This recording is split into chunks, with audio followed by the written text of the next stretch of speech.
The door gunner felt the vibration before he heard the sound. It was March 23, 1967, and Specialist 4th Class Michael Hueys was strapped into the portside crew position of a UH-1D Iroquois helicopter, call sign Ghost Rider 23, operating 60 feet above the rice paddies northwest of Bong Son in South Vietnam's Binh Dinh province. The morning air was thick with humidity that made his flight suit cling to his skin. His hands gripped the spade handles of his M60 machine gun, a weapon that weighed 23 pounds unloaded and fed from a belt of 7.62mm rounds, draped across ammunition cans bolted to the helicopter's floor. The Huey banked left, exposing Hueys fully to the tree line below. This was the moment of maximum vulnerability, the moment when door gunners like him ceased to be protected, crew members, and became targets suspended in open air, with nothing between them and the ground but 60 feet of empty space and a canvas. Safety strap. He could see the individual palm fronds, the glint of water in the paddies, the dark green wall of jungle that marked the edge of the landing zone. Somewhere down there, in terrain that offered perfect concealment, enemy forces waited with weapons aimed upward. If you're enjoying this deep dive into the story, hit the subscribe button and let us know in the comments from where in the world you are watching from today. Hueys had been in country for 7 weeks. He had flown 42 combat missions. He had fired his M60 at suspected enemy positions, at tree lines that might conceal hostile forces, at villages where intelligence suggested Viet Cong presence. He had seen other helicopters take ground fire. He had watched tracers arc up from the jungle, bright orange lines against the green canopy.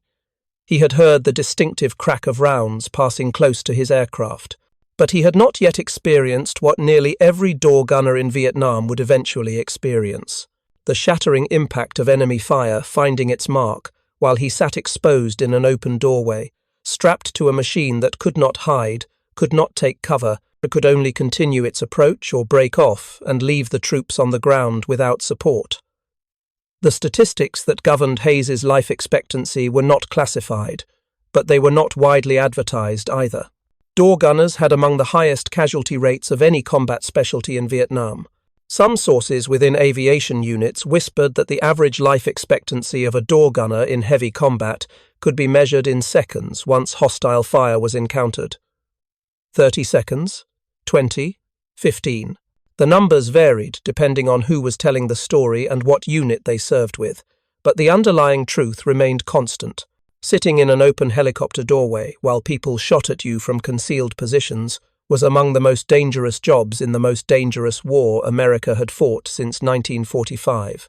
Hueys did not think about statistics as his helicopter descended toward the landing zone. He thought about his sector of responsibility, the arc of jungle and paddy that he was assigned to watch and engage. He thought about his ammunition count, the belt of rounds that would run out after approximately 550 bullets if he fired continuously. He thought about the basic arithmetic of aerial combat. His helicopter was moving at approximately 80 knots. The enemy was stationary and hidden, and he had to identify, aim at, and engage targets while sitting in a vibrating aircraft that never stopped moving. The central question facing every door gunner in Vietnam was simple and terrible. How do you survive when you cannot hide and your enemy can? The helicopter gunship as a concept did not exist when the United States entered the Second World War. Helicopters themselves were experimental machines, fragile autogyros that could barely lift their own weight plus a pilot.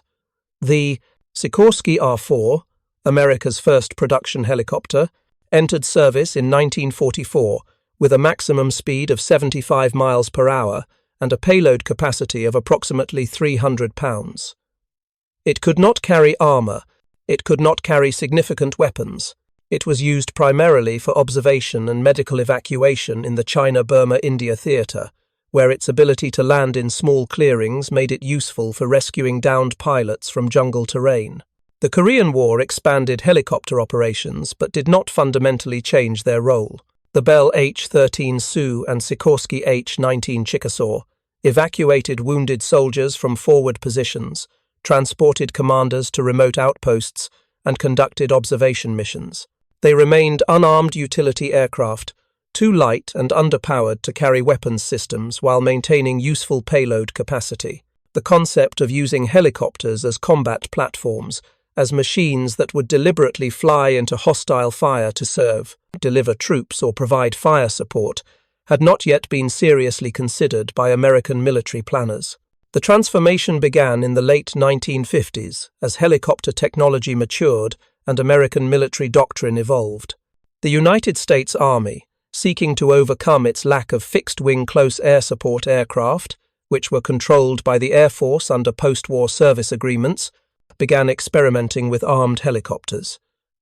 If the Army could not have tactical bombers, perhaps it could create airborne weapons platforms using rotary-wing aircraft that fell under Army jurisdiction. The Bell UH-1 Iroquois, which entered service in 1959, represented a quantum leap in helicopter capability.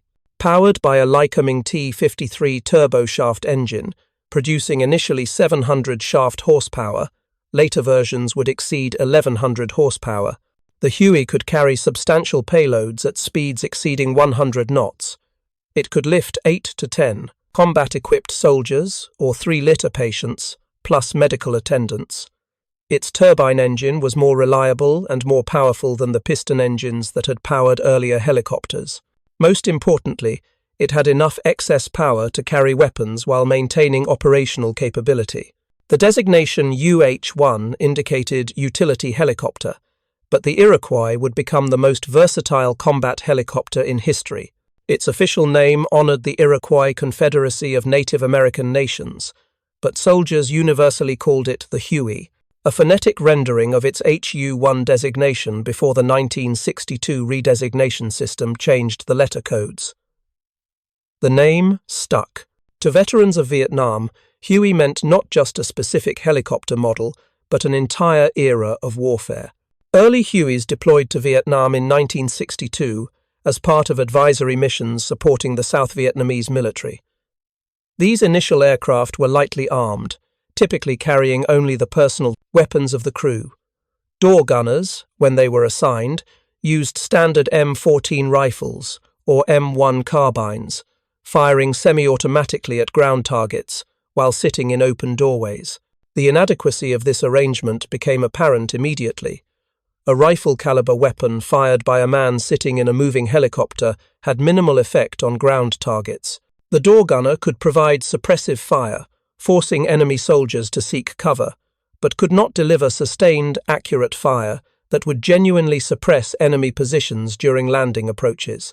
The solution emerged through field modification and doctrinal evolution. By 1963, most Hueys operating in Vietnam had been fitted with M60 machine guns at the crew door positions.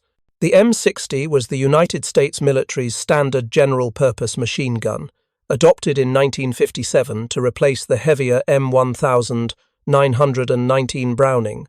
It fired the 7.62mm NATO cartridge at a cyclic rate of approximately 550 rounds per minute from a disintegrating belt. The weapon weighed 23 pounds with its bipod attached, measured 43 inches long, and had an effective range against point targets of 800 meters. For door gunners, the M60 represented a significant improvement over rifles. The sustained automatic fire allowed them to sweep areas with bullets, creating beaten zones that forced enemy soldiers to remain under cover. The heavier 7.62mm round had better penetration and range than the 5.56mm ammunition used by the M16 rifle that was beginning to replace the M14 as the standard infantry weapon. The M60's belt feed system meant the gunner could maintain fire as long as ammunition lasted, without needing to change magazines every 20 or 30 rounds.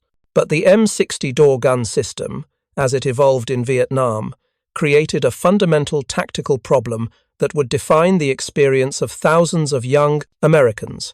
It required the gunner to sit or stand in an open doorway, completely exposed to ground fire, strapped to the helicopter only by a canvas restraint system that allowed him to lean out for better angles of fire.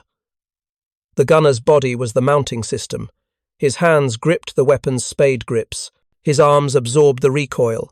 His eyes aimed using iron sights or, more commonly, by watching where his tracers went and adjusting fire accordingly. There was no armor protecting him. There was no shield or barrier between his body and the jungle below. There was only empty air, forward airspeed, and the hope that enemy gunners would miss, or that his own fire would suppress them before they could acquire his helicopter as a target. The vulnerability was not accidental. It was inherent to the mission. Hueys performing combat assault operations had to approach landing zones slowly, descending from altitude, reducing speed, flaring to arrest forward momentum, and hovering briefly before touchdown.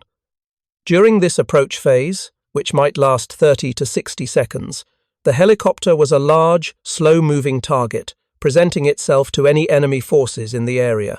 Door gunners were expected to suppress those enemy forces, to put enough fire into tree lines and suspected positions that enemy soldiers would be forced to take cover rather than engaging the exposed helicopter. Specialist 4th Class Michael Hueys had received his door gunner training at Fort Rucker, Alabama, the United States Army's primary aviation training facility.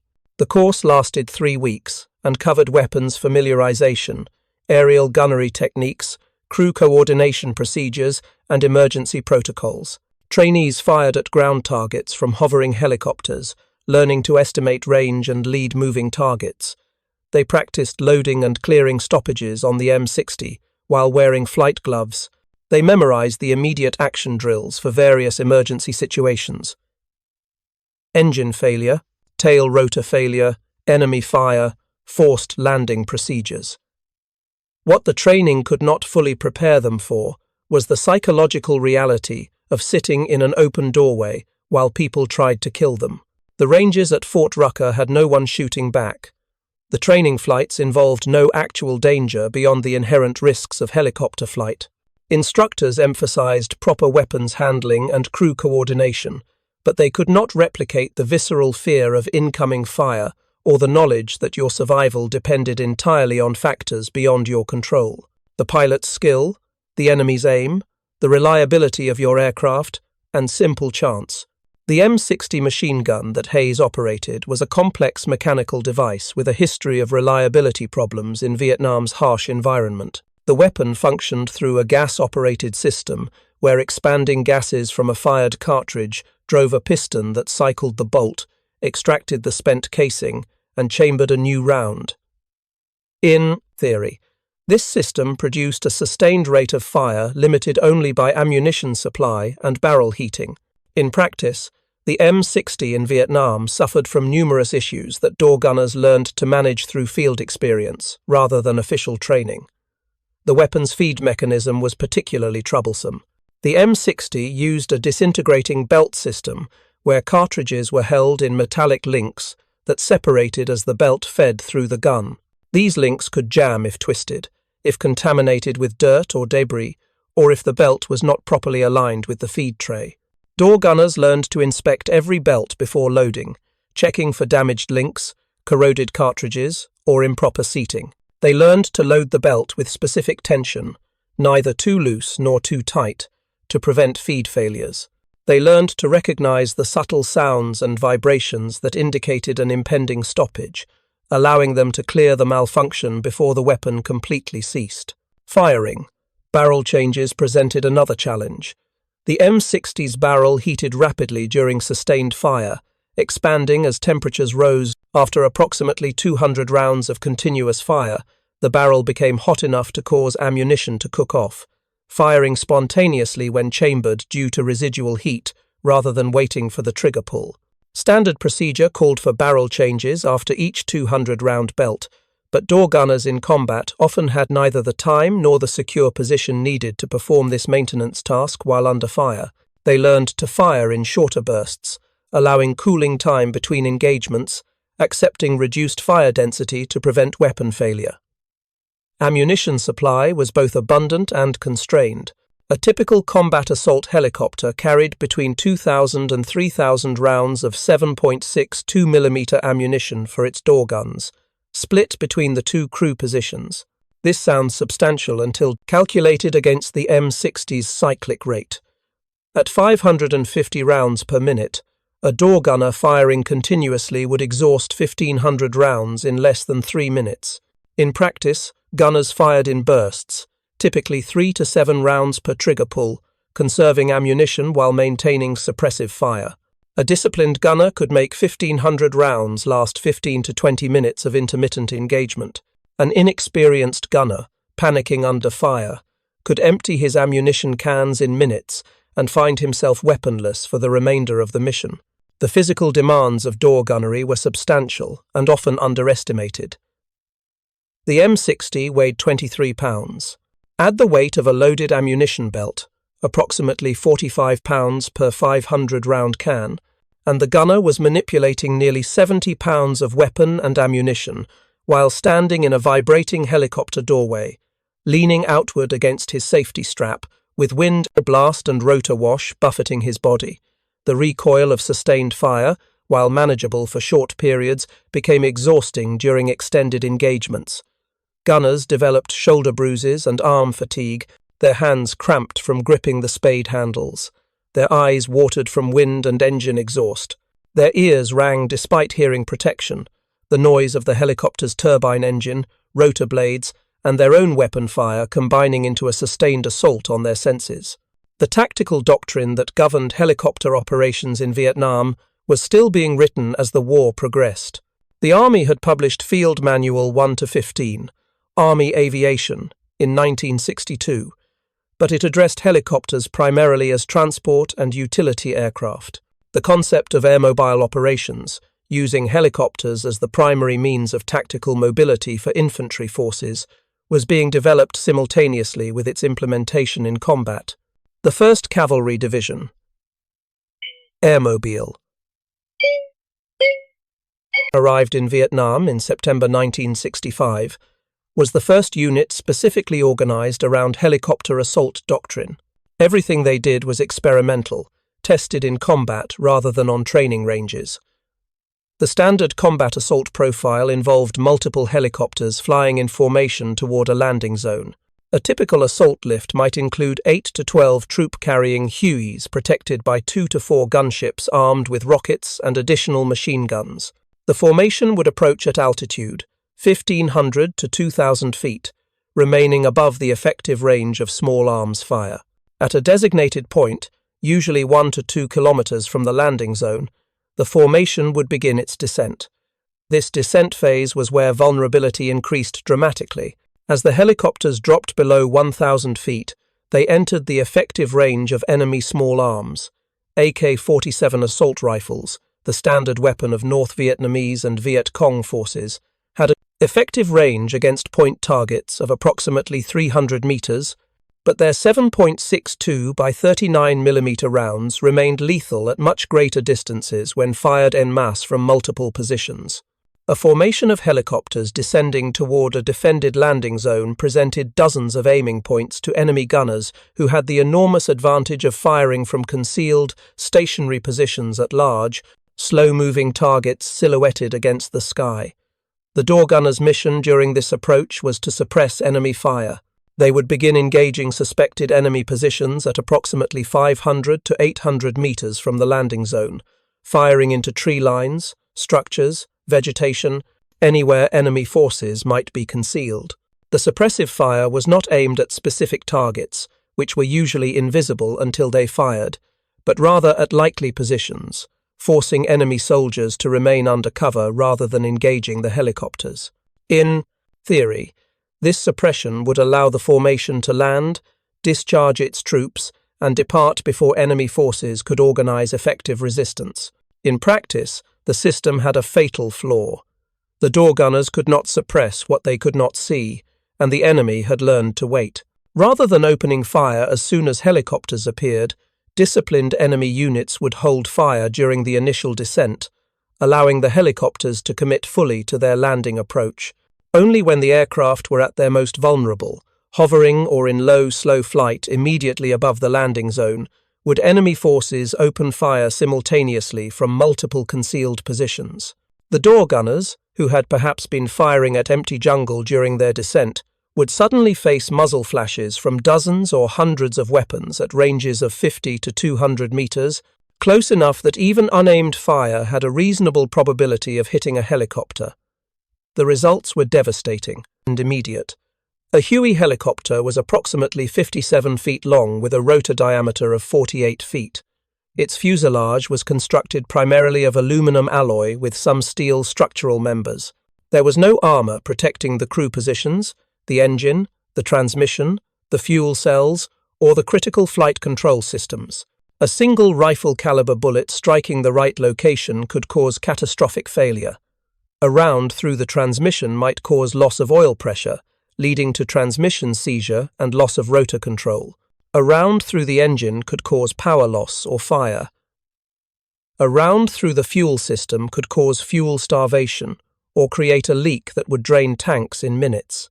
A round through the hydraulic systems could make flight controls extremely difficult or impossible to operate.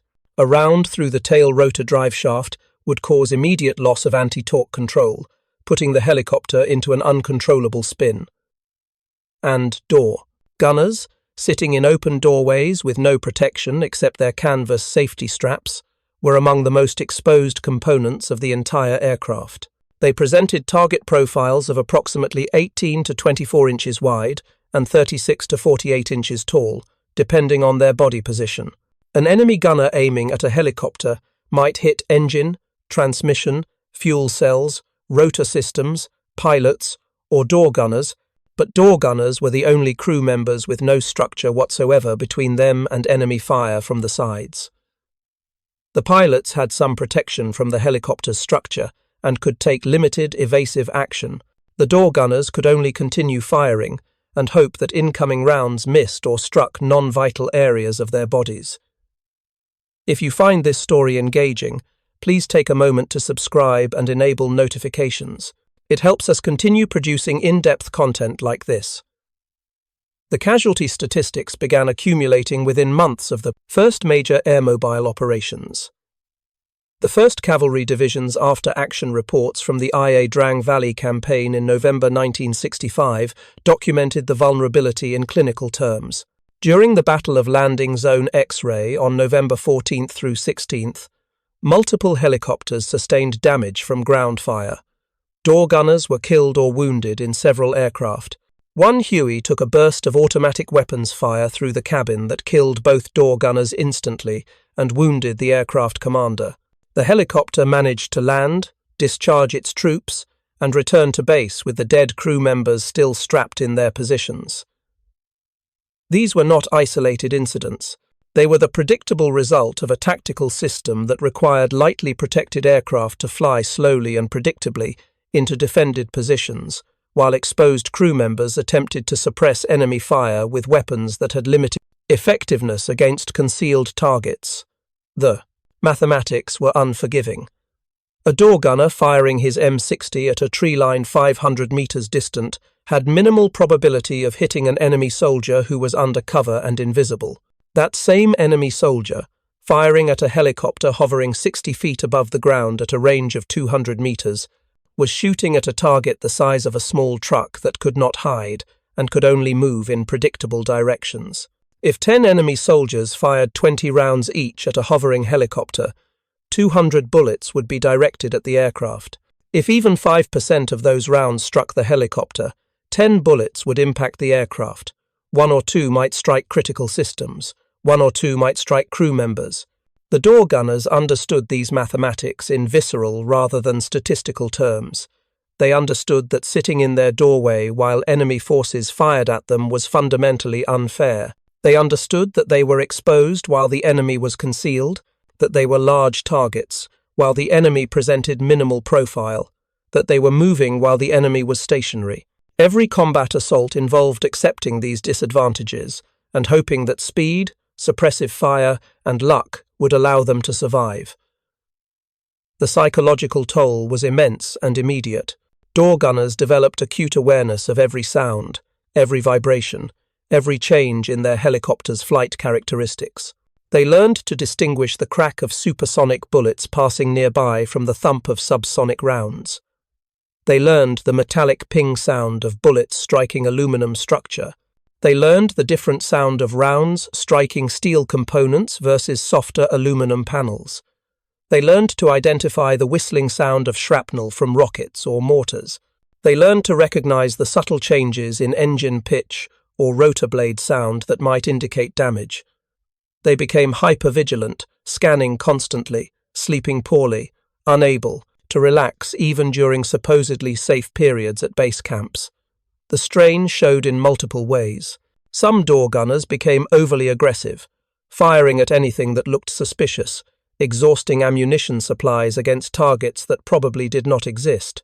Others became hesitant, reluctant to engage unless they had clear targets, holding fire until enemy positions revealed themselves through muzzle flashes, but by then being under effective fire themselves. Some requested transfer to other positions, anything that did not involve sitting in an open doorway. Others accepted their role with fatalistic resignation, believing that survival was purely random and that worry was therefore pointless.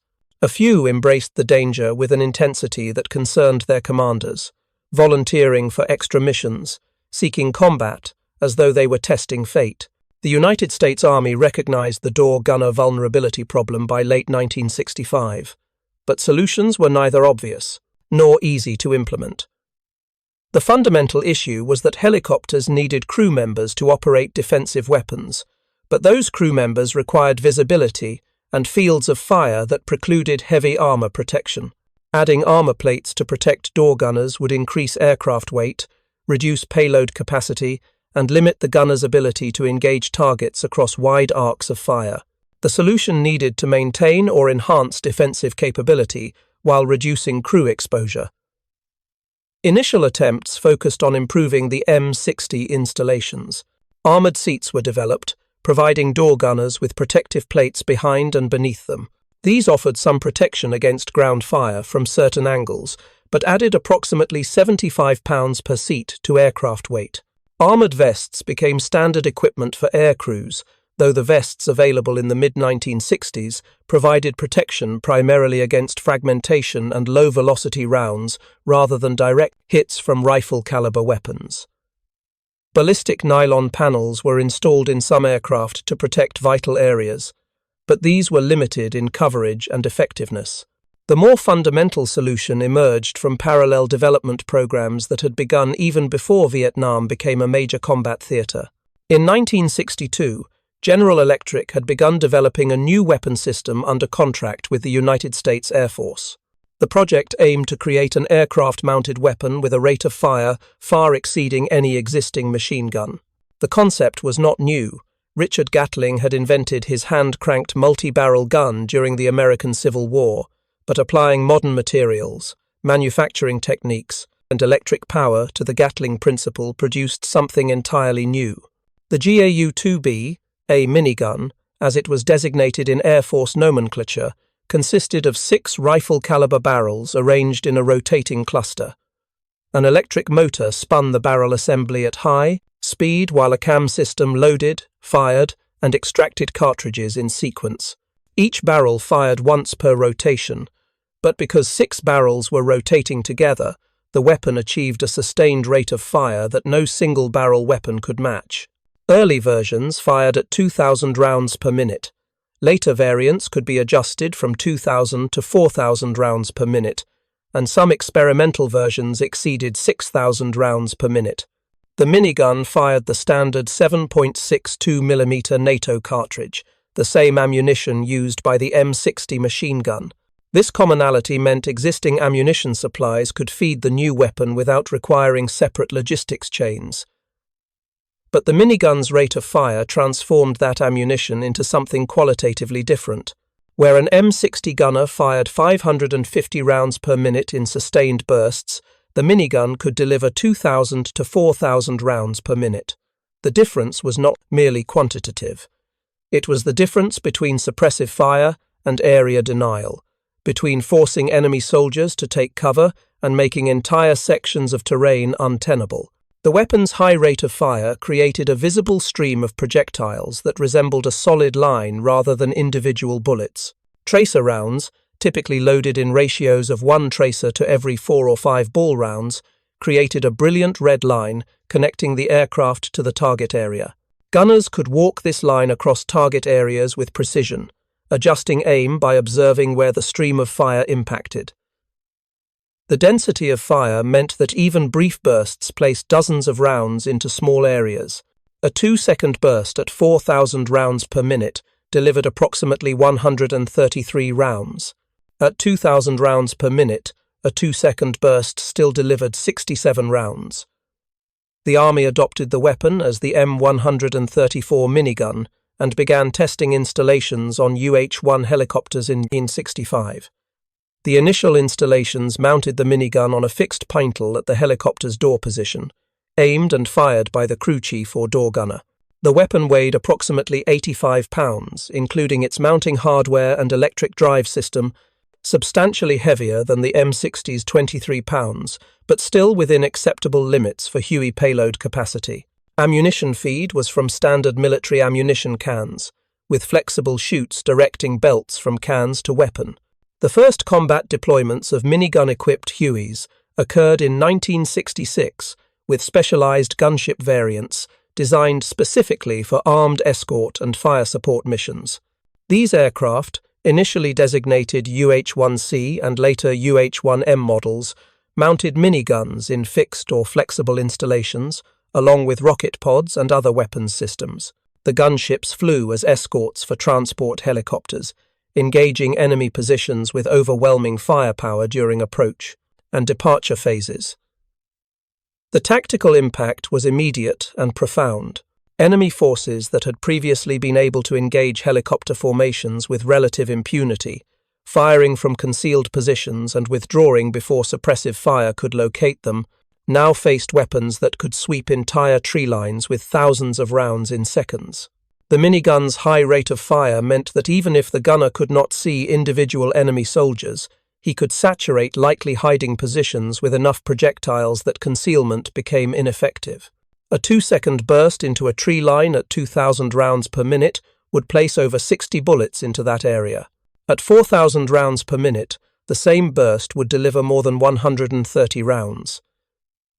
Any enemy soldier in that beaten zone faced near-certain hits.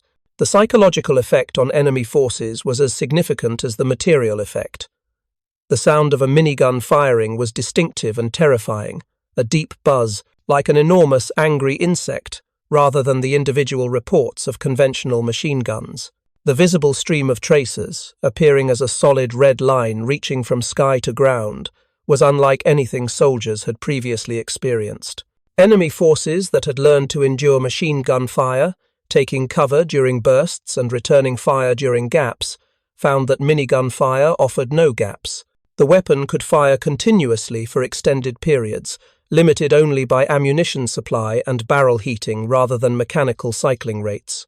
Door gunners on transport helicopters initially continued using M60 machine guns, even as gunship escorts carried miniguns. The minigun's high rate of fire consumed ammunition too rapidly for transport helicopters with limited ammunition storage capacity. A door gunner with 1,500 rounds of M60 ammunition could maintain intermittent fire throughout a typical combat assault mission. That same 1,500 rounds would provide less than 25 seconds of continuous minigun fire at 4,000 rounds per minute, or 45 seconds at 2,000 rounds per minute. The weight and volume of carrying sufficient minigun ammunition for sustained operations exceeded the capacity of transport helicopters that needed to maximize troop-carrying payload.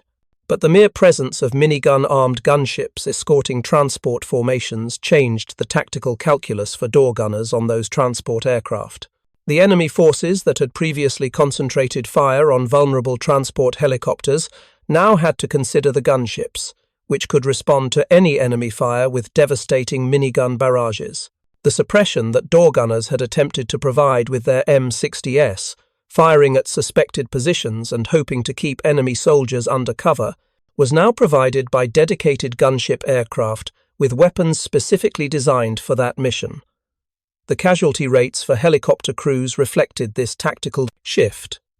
While comprehensive statistics for door gunner casualties specifically are difficult to extract from overall aircrew casualty data, after-action reports and unit records document substantial reductions in aircraft losses and crew casualties following the introduction of effective gunship escort tactics. Helicopters still took ground fire, crews were still wounded and killed, and combat assaults remained dangerous operations. But the presence of minigun-armed gunships reduced the ability of enemy forces to engage transport helicopters with the concentrated, sustained fire that had characterized earlier operations. The minigun could not eliminate the fundamental vulnerability of door gunners sitting in open doorways. No weapon system could change the basic geometry of helicopter assault operations, which required aircraft to fly slowly and predictably into defended areas, while exposed crew members operated defensive weapons. But the minigun could suppress enemy fire more effectively than any previous weapon, creating conditions where door gunners on transport helicopters faced reduced incoming fire and where their own defensive fire, while still important, was no longer the sole protection for their aircraft. Specialist 4th Class Michael Hueys, who had begun this story sitting in a Huey doorway with his M60 machine gun, survived his tour in Vietnam. He flew 117 combat missions over 11 months. His helicopter took ground fire on 43 of those missions. He was never wounded, though bullets struck his aircraft multiple times, including 2 occasions when rounds passed within inches of his position. He credited his survival to luck, to skilled pilots, and to the gunship escorts that accompanied most of his combat assaults during the latter half of his tour. The minigun remained in service long after Vietnam ended, becoming standard armament on subsequent generations of American military helicopters. The weapon equipped UH-1 Cobra gunships, UH-64 Apache attack helicopters, and special operations variants of utility helicopters. Its fundamental design, 6 rotating barrels driven by electric motor, proved so effective that derivatives were developed in different calibers for different missions. The GAU-19, a 50 caliber version, provided heavy suppressive fire. The M61 Vulcan, a 20mm cannon using the same rotating barrel principle, became the standard gun armament for American fighter aircraft. But the minigun's most significant legacy may be what it revealed about the nature of helicopter warfare and the relationship between technology and human vulnerability. The introduction of the minigun did not make door gunners invulnerable. It did not eliminate the dangers of helicopter combat or solve the fundamental problem of exposed crew members operating weapons from open aircraft.